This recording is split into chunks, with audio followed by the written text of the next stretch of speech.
El passat dia 27 vaig anar a llegir a Blanes a un concurs i A un concurs de què? de llegir lectura en veu alta. I vam arribar al teatre i el que llegia es posava a primera fila. I quan dèiem grumets vermells, el meu grup havíem d'anar a llegir i a mi em va tocar en setena posició, l'últim. Després, quan vam acabar, ens vam anar a sentar i van dir grumets verds fins al final i el jutjat se'n van acabar dintre a decidir qui havia passat i mentre feien una obra de teatre que feia riure i això. I dius que et vas posar una mica nerviós? Sí. Sí?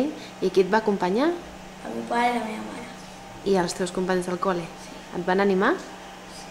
Bueno, tornaries a repetir? Sí. T'ha agradat, doncs? Vale. Gràcies, Toni.